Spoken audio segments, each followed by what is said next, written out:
हमारा नाम दूसरा मत है। सच होते हैं हमारे शब्द, न हम सरकार के विरोधी न विपक्ष के पक्षधर। हमारे लिए देश सब कुछ, जनमानस के लिए ही हमारे शब्द परखर। नमस्कार, मैं AR आज़ाद आज आपके साथ मिलकर कोरोना पर चर्चा करेंगे।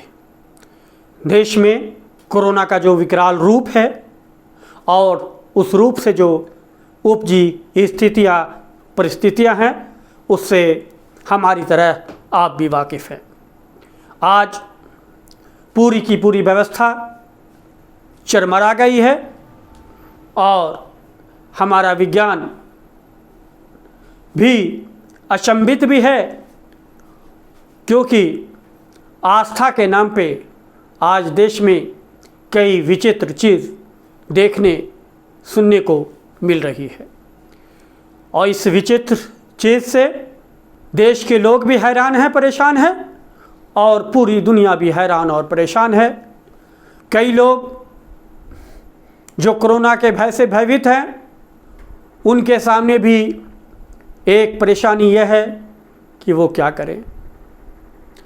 आस्था की राह पकड़ें या विज्ञान की तरफ चलते रहे, बढ़ते रहे। ये द्वंद्व की स्थिति, गोमगो की स्थिति लोगों के सामने है। लोग कोरोना से बचने के विभिन्न उपायों पर एक साथ चल रहे हैं और संजोग ऐसा देखिए कि कोरोना के नाम पर कई दुकानदारी भी चल चुक गई है और लोगों को तरह तरह के उपाय भी सुझाए जा रहे हैं। इतने तरह के उपाय सामने आ गए हैं कि लोग हैरान हैं, परेशान हैं। उसमें से उसका चयन करना उनके लिए बहुत ही मुश्किल है। वो मुश्किल दौर से गुजर रहे हैं, इसलिए कि 1 2 3 4 का भी मामला हो कि इन चारों में से आप किसी एक चीज़ को चुनें, लेकिन यहाँ तो 4000 प्रकार के सुझाव सामने हैं। और देश के अस्पतालों की जो स्थिति है, देश की सरकारों का जो रवैया है और पूरी की पूरी व्यवस्था जिस तरह से चरमरा गई है, इस कोरोना काल ने देश के चेहरे को, देश के चरित्र को, हमारे रहनुमाओं को और जो शासन कर रहे हैं, जो प्रशासन कर रहे हैं और जिनकी देखरेख में शासन और प्रशासन है, जिनकी देखरेख में व्यवस्थाएं हैं, उनकी पोल पट्टी खोल कर रख दी है।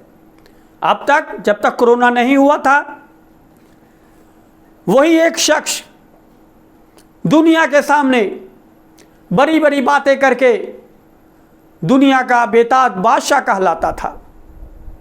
एक बड़ा मीडिया का वर्ग उसे उसी रूप में पेश भी करता था, लेकिन कोरोना की स्थिति ने ये बता दिया कि जिसे बेताज बादशाह कहा जाता था, जिसे गरीबों का मसीहा कहा जाता था और जिसे चाय बेचने वाला का लक़ब देकर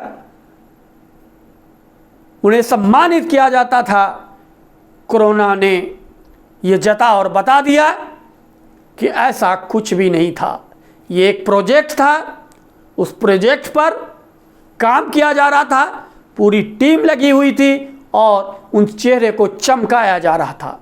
लेकिन चेहरे का असली रूप कोरोना के आते ही समझ में आ गया। अब आप देखिए एक और असली रूप कि अब कोरोना पे वैज्ञानिक रूप से इलाज करने की ज़रूरत थी, अस्पतालों को दुरुस्त करने की ज़रूरत थी, ऑक्सीजन बेड लगाने की ज़रूरत थी और पूरी की पूरी व्यवस्था को फिर से नए सिरे से स्थापित करने की ज़रूरत थी। लेकिन अब कोरोना को के वैज्ञानिक रूप को पीछे छोड़कर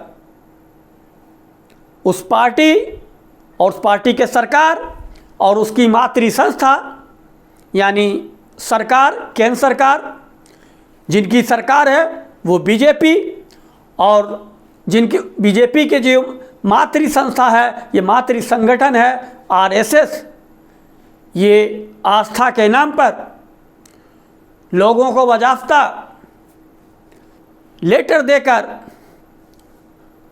बजाफ्ता एक एक सुझाव देकर बता रहे हैं कि कोरोना का इलाज गाय, गोबर और गौमूत्र है।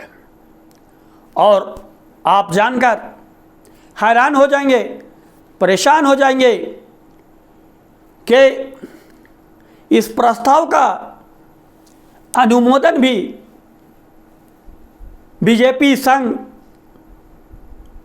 और केंद्र, वो बीजेपी प्रदेश में जहां बीजेपी की सरकार है या गठबंधन में सरकार है, ये फुल फ्लेज सरकार है, वहाँ के मंत्री, विधायक और वहाँ के संगठन के जिला मंत्री से लेके अनुमंडल और प्रखंड तक के कार्यकर्ता इसको फैला रहे हैं, लोगों को समझा रहे हैं, लोगों को बता रहे हैं कि गौ मूत्र पियो, कोरोना भाग जाएगा। कह रहे हैं गोबर, 2 चम्मच गोबर खाओ, कोरोना भाग जाएगा। कह रहे हैं कि गोबर को, गाय के गोबर को यानी गाय के मल को अपने बदन में रगड़ रगड़ कर नहाओ और उसके पेशाबों से नहाओ, तुम्हारा कोरोना छूट जाएगा। आस्था का ये विचित्र रूप क्या किसी को सुहाएगा? आप ये समझ लीजिए, ये कौन सी आस्था है? ये कौन सी आस्था है कि आप पेशाब पिए, उसके अलावा आपके पास कोई रास्ता नहीं, आपके पास कोई ट्रीटमेंट नहीं है। इस युग में, इस वैज्ञानिक युग में आप लोगों को गोबर का संदेश देते हैं, गौ के मल का संदेश देते हैं, गौमूत्र पीने की सलाह देते हैं और गोबर से यानी गाय के मल से आप स्नान करने कहते हैं। क्या ये संभव है? और गाय पूजनीय है, एक बड़ा सवाल है। इस सवाल पे सबको गौर करना चाहिए, जो लोग इसका सेवन कर रहे हैं उनको भी, और जो लोग नहीं कर रहे हैं या करना चाह रहे हैं उनको भी, कि गाय पूजनीय है और गाय को एक धर्म विशेष के लोग माता की संज्ञा भी देते हैं। सवाल उठता है कि माता कितनी भी प्यारी हो, क्या कोई भी आदमी माता के मल को पीठ में लगा के माता के मल से नहाएगा, माता का गौमूत्र पिएगा? माता का मतलब क्या होता है? माँ बनी है दूध पिलाने के लिए। माँ जब बच्चे को जन्म देती है तो वैज्ञानिक आस्था और मानवता एक परंपरा बनकर, एक रिवाज बनकर, एक चलन बनकर अब तक यही सामने आती है कि माँ जब बच्चे को जन्म देती है तो उस नन्हे से बच्चे के लिए माँ के दूध का सेवन आवश्यक बताया गया है। जिस माँ को दूध नहीं होता है तो उसके बाद गाय का दूध उसे बताया गया कि माँ के बाद अगर कोई दूध उत्तम है, सर्वोपरि और सुलभ है तो वो गाय है। भारत जैसे देश में गाय सुलभ है और गाय का दूध फायदेमंद है। ये हर धर्म बताता है कि गाय का दूध फायदेमंद है। अब कोई इंसान, कोई डॉक्टर, कोई क्रिकेटर, कोई वैज्ञानिक अगर हमारे लिए फायदेमंद है तो हम उसकी तारीफ करेंगे, सही है, लेकिन क्या हम उसके मूत्र को भी पीना शुरू कर देंगे? कोई महान है तो हम उसके मूत्र को भी पीना शुरू कर देंगे, उसके मल को पूरे बदन में लगाकर नहाना शुरू कर देंगे? आस्था की भी एक अपनी सरहद है, आस्था की भी एक चौखट है, उस चौखट को लागना नहीं चाहिए। ऐसा नहीं है कि आज जो है गाय को पूजा जा रहा है, गाय को पूजने की एक परंपरा, गाय को कई यहूदी धर्म भी के लोग भी पूजते थे और इस्लाम के वजूद में भी और इस्लाम के आने से पहले भी पूजते थे। और मूसा अलैहिस्सलाम के ज़माने में भी गाय को पूजा जाने लगा था। जब मूसा अलैहिस्सलाम यानी मूसा भी एक पैगंबर हैं और मूसा एक अच्छे पैगंबर के रूप में जाने जाते हैं, एक ज्ञानी पैगंबर के रूप में जाने जाते हैं। जब वो 40 दिनों के लिए तूर पहाड़ पर ध्यान लगाने के लिए चले गए थे तो उनके बीच एक जादूगर ने गाय को भगवान के रूप में स्थापित कर दिया था और लोगों को बता दिया था कि यही तुम्हारा भगवान है, देखो। और वो जादूगर ने कमाल कर दिया कि उसे सोने का बना दिया। जब पैगंबर आए मूसा अलैहिस्सलाम तो उन्होंने देखा तो उन्होंने लोगों को समझाया और उस गाय को लोगों ने कहा कि ये गाय है, ये तुम्हारा खुदा, तुम्हारा रब नहीं हो सकता, तुम्हारा ईश्वर नहीं हो सकता, तुम्हारा भगवान नहीं हो सकता। ये देखो गाय एक जानवर है, इसे जानवर की तरह रखो। इसलिए इस्लाम में भी गाय को चौपाया जानवरों में, घरेलू जानवरों में सबसे मुफीद, सबसे अच्छा बताया गया है। गाय के दूध को इस्लाम धर्म ने भी अपनाया है और उसे बेहतर बनाया है। इसमें नो डाउट कि गाय का दूध सर्वोपरि है और गाय के दूध को इस्लाम धर्म के प्रवर्तक मोहम्मद मुस्तफ़ा सल्लल्लाहु अलैहि वसल्लम ने भी अमृत बताया है। यानी गाय के दूध पर और गाय पे, उसके सम्मान पे किसी को कोई एतराज़ नहीं है। लेकिन हम या कोई भी इंसान, चाहे वो आपका पैगंबर भी ही क्यों न हो, आप जिसे भगवान तुम बोलते हैं, भगवान तुल्य मानते हैं, वो ही क्यों न हो, क्या आप उनके मल मूत्र का सेवन करेंगे? उनके मल से स्नान करेंगे? और आप जानते हैं कि सबको मल पता है कि मल में कीटाणु होते हैं, मूत्र में कीटाणु और बैक्टीरिया होते हैं, और बैक्टीरिया ऐसे होते हैं जो नुकसान भी करते हैं। गाय के गोबर में और गाय के मूत्र में कोई दही जैसे बैक्टीरिया नहीं होते हैं जो लाभकारी होते हैं। जानवरों के, कोई भी जानवर हो, उसके मल और मूत्र में कीटाणु और बैक्टीरिया पाए जाते हैं, और जिस चीज़ में कीटाणु और बैक्टीरिया हो वो हमारे लिए नुकसानदेह हो सकता, नुकसानदेह है, वो फ़ायदे की चीज़ नहीं हो सकती है। और इस कोरोना काल में जब कोई बीमारी होती है तो स्वाभाविक रूप से सबसे पहले वो जानवरों में आती है। लेकिन आपको हैरत होगी कि कोरोना कौन सी ऐसी बीमारी है कि जानवरों में नहीं है। गाय नहीं मर रही है, भैंस नहीं मर रहे हैं, बैल नहीं मर रहे हैं, बकरी नहीं मर रही है, बकरा नहीं मर रहे हैं, और न तो नदी की मछलियां मर रही हैं और नहीं मुर्गे, और सबसे कमज़ोर मुर्गे और मुर्गियां मर रही है। चूहे तक नहीं मर रहे हैं, मच्छर तक नहीं मर रहे हैं, मक्खियां तक नहीं मर रही हैं।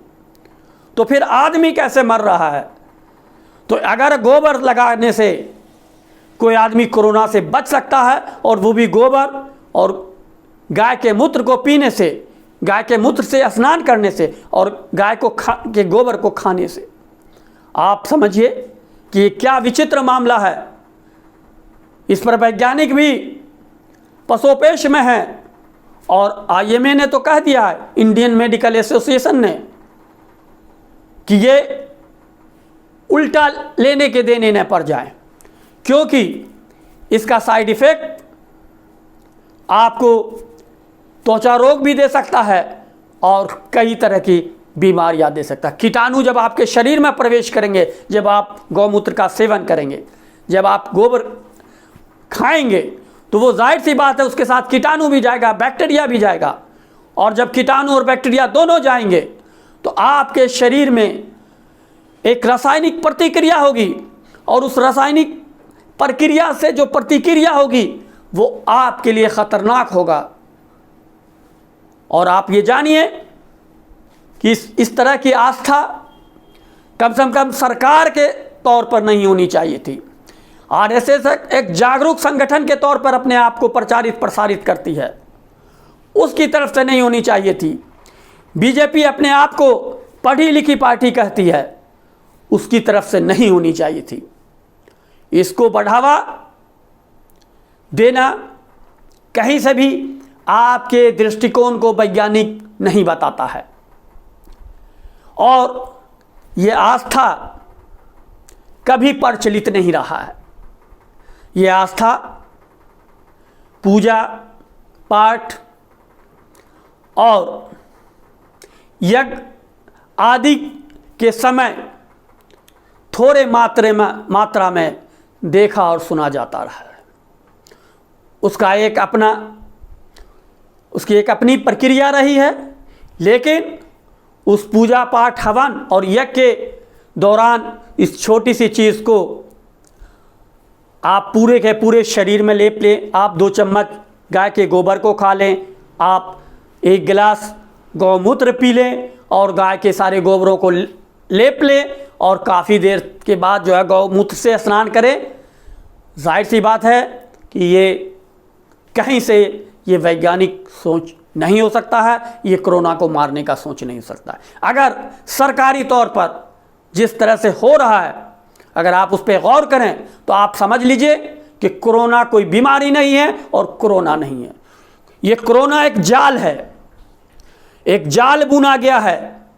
कई देशों ने मिलकर अपने सरकार की कमियों को छिपाने के लिए और जनसंख्या को कम करने के लिए एक साइकोलॉजिकल, एक मनोवैज्ञानिक वार है, और ये वार ऐसा है कि सोची समझी रणनीति के तहत है कि जब आप लोगों को डराएंगे मनोवैज्ञानिक तौर पे, तो जो लोग दिल के कमज़ोर हैं, जो बूढ़े हो रहे हैं, जिनके रोज़गार जब आप लॉकडाउन कर देंगे, पूर्ण लॉकडाउन कर देंगे, तो जाहिर सी बात है उनके रोज़गार छिन जाएंगे, उनकी दुकानें बंद हो जाएंगी, उनके कारोबार बंद हो जाएंगे, और उनको घाटा, जो जितने बड़े लोग होंगे, जिनका जितना बड़ा व्यापार में कद होगा, उतना ही घाटा उनको होगा। जो कमज़ोर दिल के होंगे, जो कर्ज लिए होंगे, जिन्होंने बैंकों से कर्ज लेकर शोरूम खोला होगा, जिन्होंने बैंकों से कर्ज लेके उद्योग लगाए होंगे, जिन्होंने बैंकों से कर्ज लेकर तरह तरह की चीज़ें उन्होंने शुरू की होगी, जाहिर सी बात है बैंक तो ब्याज छोड़ नहीं देगा। चाहे आपका कोरोना काल हो या कुछ हो, बैंक आपसे ब्याज लेगा। आपके जो सामान है, जो सड़ने वाले सामान है, जो एक जगह से दूसरे जगह जाने वाले सामान है, वो यथावत रहे। वो सामान जो है वो सड़ जाएंगे, ट्रक के ट्रक सड़ जाएंगे, गोदाम के गोदाम सड़ जाएंगे, और जाहिर सी बात है कि ऐसे लोगों को सदमा पहुंचेगा, और सदमा जो है वो हार्ट अटैक का पहला कारण होता है। सदमा शुगर बढ़ाने का एक पहला कारण होता है। आपको हार्ट अटैक हो या नो, शुगर बढ़ जाएगा और आप 2 मिनट में ख़त्म हो जाएंगे। आपके परिवार को भी पता नहीं चलेगा कि इनकी मौत कैसे हुई। तो ये पूरी की पूरी कोरोना के पर एक डरावनी शक्ल अख्तियार की गई है। एक डरावनी फिल्म की तरह एक सोची समझी एक पटकथा लिखी गई है, और उस पटकथा में आदमी को मारने का एक प्लान बनाया गया है। और आदमी कैसे मरेगा? अगर आप उसके अंदर बीमारी हो रही है, वो घबराहट हो रही है, उसको एम्बुलेंस बुलाया जाता है, एम्बुलेंस दौड़ती रहती है चारों तरफ, लेकिन उसे कोई हॉस्पिटल में जगह नहीं मिलती है। हॉस्पिटल में जगह मिलती है तो बेड पे 2 आदमी को लिटाया जाता है, और बेड अगर आपको 2 आदमी और 3 आदमी भी आप उस पर लेट गए तो आपको ऑक्सीजन नहीं मिलता है, और आपको ऑक्सीजन भी मिल गया तो वो ऑक्सीजन घंटे 2 घंटे में ख़त्म हो जाता है। यानी ऑक्सीजन ख़त्म, आपकी सांस खत्म और आप खत्म। यानी जहाँ व्यवस्था खत्म तो वहाँ आदमी ख़त्म। हिंदुस्तान की व्यवस्था पूरी तरह जानबूझकर चरमरा दी गई है। इसलिए कि आपको मालूम होना चाहिए कि आज 2021 में हॉस्पिटल खोले गए हैं। याद कीजिए 2020 में इसी केंद्र सरकार ने देश के सारे हॉस्पिटलों को ताला लगा दिया था। यानी कोरोना का एक ऐसा भयावह रूप दिखाया गया था जिसमें आप हॉस्पिटल भी नहीं जा सकते। पिछली बार आपने हॉस्पिटल बंद कर दिया, इस बार आपने सारे हॉस्पिटल खोल दिए। हॉस्पिटल खुली रहनी अच्छी बात है, पहले भी होनी चाहिए, वो सरकार की गलत नीति। लेकिन संजोग ऐसा था कि पहली बार में लोगों के पास धैर्य था, लोगों को पहली बार में ये इत्मीनान था कि ये बीमारी है, चीन से चली गई है, अमेरिका से चली गई है, जापान से चली गई है, कई देशों से चली गई है, तो हमारे यहाँ से भी चली जाएगी। यही कारण रहा कि वो भयावह स्थिति नहीं हो सकी। लोग को हॉस्पिटल जाना नहीं था, एम्बुलेंस को रोड पे दौड़ते हुए लोग देख नहीं रहे थे, इसलिए हॉस्पिटलों की पोल बची रही। लेकिन जब इस बार 2021 में यही स्थिति आई तो क्या हुआ, हॉस्पिटल की पोल खुल गई, सारी व्यवस्था की पोल खुल गई। आपके पास कितने डॉक्टर हैं, आपके पास कितने नर्स हैं, आपके पास कितने मेडिकल स्टाफ हैं, उसकी पोल खुल गई। ये भी पोल खुल गई कि आपके डॉक्टर किस तरह से इलाज करते हैं, मरीजों के साथ किस तरह का उनका रवैया है। अभी तक क्या होता था कि डॉक्टरों के रवैया को सामूहिक तौर पर उसका विश्लेषण नहीं किया जाता था, लेकिन आए दिन डॉक्टरों के साथ मारपीट होती रहती थी। इस पर किसी ने न तो कोर्ट ने संज्ञान कभी लिया और न ही सरकार ने कोई गौर किया, और न ही उस राज्य सरकार या उस सूबे के मुखिया ने कभी इस पर गौर किया कि आखिर डॉक्टरों के साथ मारपीट क्यों जाती है। लेकिन जब कोरोना की स्थिति आई तो डॉक्टरों का, नर्सों का, डॉक्टर स्टाफों का, टेक्नीशियन का, यानी अस्पताल से संबंधित जितने कर्मचारी हैं सबकी पोल पट्टी खुलकर रह गई। यानी इस कोरोना जैसी स्थिति में भी उनके अंदर से मानवता चली गई, उनके अंदर से एक डॉक्टर होने का धर्म चला गया। वो एक जो डॉक्टर होने का कि जो उन्होंने शपथ ली थी, वो शपथ कहीं से नहीं दिखी। कहने का मतलब कि डॉक्टर दरिंदा तक हो गया। और जब डॉक्टर, नर्स जब खुद दरिंदा हो जाए तो आप समझ सकते हैं कि उस अस्पताल की क्या स्थिति होगी, मरीजों की क्या स्थिति होगी, मरीज ऐसे में बचेंगे या मरेंगे। तो कोरोना, मैं पहले भी कह रहा था, शुरू से लेकर अब तक मैं कह रहा हूं कि कोरोना कोई बीमारी नहीं है, कोरोना कोई कीटाणु नहीं है, कोरोना कोई ऐसी चीज़ नहीं है जिससे आदमी मर सकता हो। कोरोना एक मनोवैज्ञानिक वार है, कोरोना एक मनोवैज्ञानिक मौत है, कोरोना एक मनोवैज्ञानिक परिस्थिति है। कोरोना को पैदा किया गया है और कोरोना को भयावह रूप में दिखाने के लिए सारे तामझाम किए गए और हॉस्पिटल से उसकी व्यवस्था को जानबूझकर चरमरा दी गई। ऐसे लोगों को उलटफेर कर दिया गया, प्रभारी बना दिया गया जो अस्पताल की स्थिति को संभालने के बजाय उसको उलट पुलट कर दें। और यही हुआ कि उस जो अच्छे डॉक्टर थे उनको बदल दिया गया, उनके ऊपर नकारे डॉक्टर को ला दिया गया ताकि वो निकम्मापन साबित कर सकें और कोरोना के दरमियान हॉस्पिटल में जाने वाले लोग सही इलाज के बगैर आसानी से मर सके। और अब तक यही हो रहा है कि जो हॉस्पिटल जा रहे हैं वो सही इलाज नहीं हो पाने के कारण वो हॉस्पिटल से लौट के वापस घर तक नहीं आते हैं। और कोरोना अगर कोई बीमारी होती तो इस तरह की बीमारी के लिए सरकार चाहे तो एक दिन काफ़ी होता है, एक दिन में वो पूरा का पूरा कोरोना सेंटर बना सकता है। आप जहां जाएंगे, आपने देखा होगा कि जब चुनाव होता है तो हर पोलिंग बूथ होती है। पोलिंग बूथ कहाँ होती है? स्कूलों में होती है, गांव के लाइब्रेरियों में होती है, गांव के चौपाल में जो जगह है वहाँ होती है। जब 2-4 दिन के अंदर पोलिंग बूथ बन सकता है, तो कोरोना सेंटर क्यों नहीं बन सकता है? जगह जगह स्कूल हैं, जगह जगह खाली प्लॉट हैं, जगह जगह लाइब्रेरी हैं, जगह जगह ग्राम सभा की ज़मीनें हैं और जगह जगह मैदान है। आप यानी सरकार अगर चाहे तो कोरोना सेंटर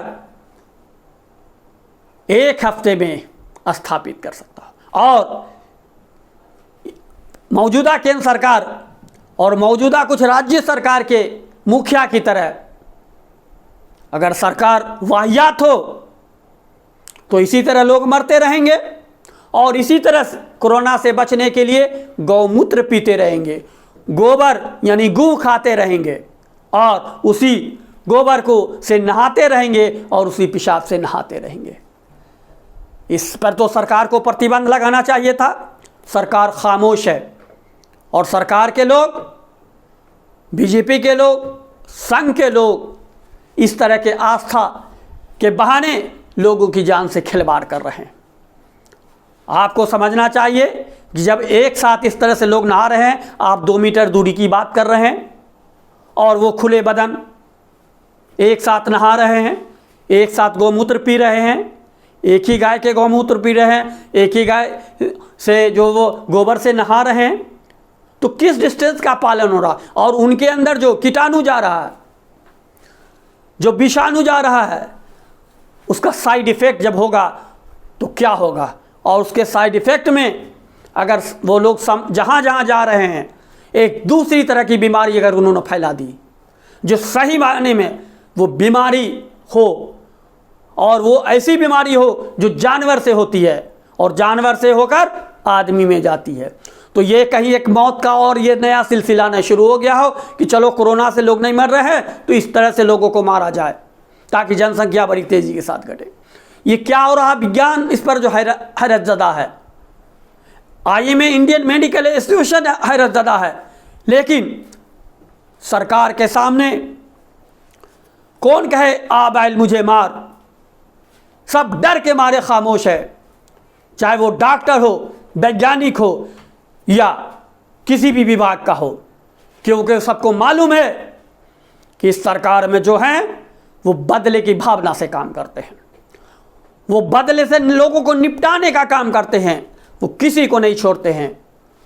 और अगर ये बात सही नहीं भी हो, लेकिन इस सरकार और इस पार्टी और संघ के बारे में ये जो अफवाह है, वो अफवाह ही से वो इतने डरे हुए हैं कि वो कुछ खुलकर बोल नहीं रहे हैं, कुछ खुलकर बोलना नहीं चाहते हैं। जो जिम्मेदार लोग हैं वो बोलने से बच रहे हैं।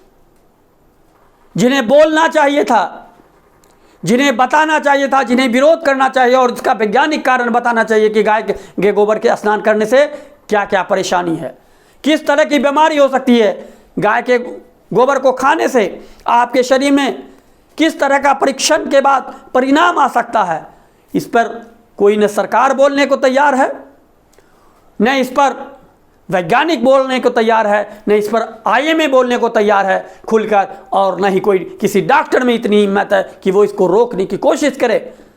ये जानवरों से होकर आदमी में आने वाली एक ख़तरनाक बीमारी की दस्तक है, इसको रोकना ज़रूरी है। आस्था की चौहद्दी भी तय करनी ज़रूरी है। आस्था की अपनी एक मर्यादा होती है और उस मर्यादा के दायरे में सबको होना है, इसलिए कि आप बहुत सारी बीमारियां ऐसी होती है जो ख़ास तौर पर जानवरों से आदमी में आती है, उसके फैलने का ज़्यादा ख़तरा होता है। कोरोना से कोई ख़तरा नहीं है, लेकिन इस तरह का प्रचलन को रोका नहीं गया और ये आगे बढ़ता गया, तो आप ये जान लीजिए कि भारत में कोरोना से भी भयावह बीमारी आने वाली है। क्योंकि जो बीमारी जानवर से होकर आदमी में आती है वो प्रचंड मचाती है, वो अपना दबदबा स्थापित करती है और वो बताती है कि देखो हम बीमारी हैं, हम बीमारी हैं, हम बीमारी हैं। वो डंके की चोट पर आ जाती है और जब ये बीमारी जानवर से आदमी में डंके की चोट पे आएगी तो सरकार क्या उसके लिए तैयार है? सरकार के पास तो कोई व्यवस्था ही नहीं है। सरकार तो विदेशी मदद पे अब चलने लगी है, उसके पास अपना आप कुछ रहा है भी नहीं है। वो तो अपने आप को खाली हाथ साबित करने पे तुली हुई है। तो जाहिर है कि इस पर लोगों को ध्यान देना चाहिए। और हमारा यानी दूसरा मत यूट्यूब चैनल का अपने दर्शकों से आग्रह है कि आप आस्था की चौहद्दी खुद तय करें। आस्था में क्या करना है, क्या नहीं करना है। क्या आपका दिल मानेगा कि आप किसी जानवर का पेशाब पिए? क्या आपका दिल ये मानेगा कि आप किसी जानवर का लैट्रिन खाएं?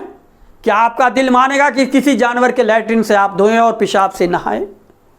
आप खुद अपने दिल से पूछिए और आप भी ये जानने की कोशिश कीजिए। और जो आप सब पढ़े लिखे हैं, आप जानते हैं कि किसी के मल मूत्र में जीवाणु और कीटाणु और कई तरह के बैक्टीरिया पाए जाते हैं। कुछ ही बैक्टीरिया, जो बैक्टीरिया दही में पाए जाते हैं, वही मनुष्य के लिए अच्छे होते हैं। बाकी जितने बैक्टीरिया हैं वो मनुष्य के जीवन के लिए खतरनाक होते हैं। यही वजह है कि लोग लैट्रिन के बाद पानी का इस्तेमाल करते हैं, पानी से धोते हैं, उसके बाद हाथ को साबुन से धोते हैं। आप समझिए, जब आप अभी लैट्रिन जाते हैं तो आप पानी से उसको धोते हैं, खूब अच्छी तरह धोते हैं। फिर बाहर जब निकलते हैं तो अपने हाथ को बहुत अच्छे तरीके से धोते हैं।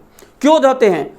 क्योंकि उसमें बैक्टीरिया होगा और बैक्टीरिया को हाथ में आ गया होगा और वो बैक्टीरिया को हटाने के लिए आप साबुन का इस्तेमाल करते हैं।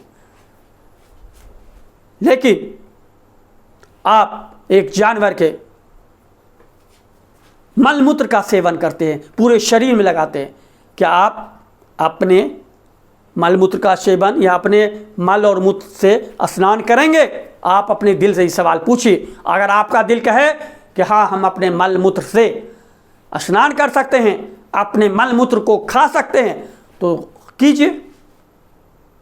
भगवान सबका रखवाला है। जब आदमी का विवेक चौपट हो जाए, जब आदमी सोच से पैदल हो जाए, जब उसका मस्तिष्क आधा हो जाए और अच्छे बुरे का उसमें तमीज़ नहीं रहे, तो फिर आप ऐसे लोगों से क्या कह सकते हैं? आप ऐसे लोगों से कुछ कह नहीं सकते हैं। बस अपनी बात कहनी है, अपनी बात कहिए, अपनी बात समझानी है, अपनी बात समझाइए। वो समझे ना समझे वो जाने। लेकिन हमें और आपको अपने आसपास के लोगों को और सही बातों को फैलाना चाहिए। कहा गया है कि ज्ञान बढ़ाने की चीज़ है, आगे बढ़ाने की चीज़ है। तो अच्छी जानकारी को प्रसारित, प्रकाशित और लोगों तक पहुंचाने की ज़रूरत है।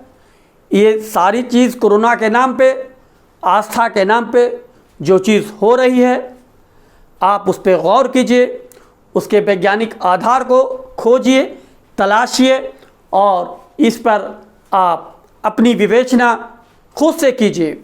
और हमने जो भी आपसे कहा उस पर गौर कीजिए और हमारे सुझावों को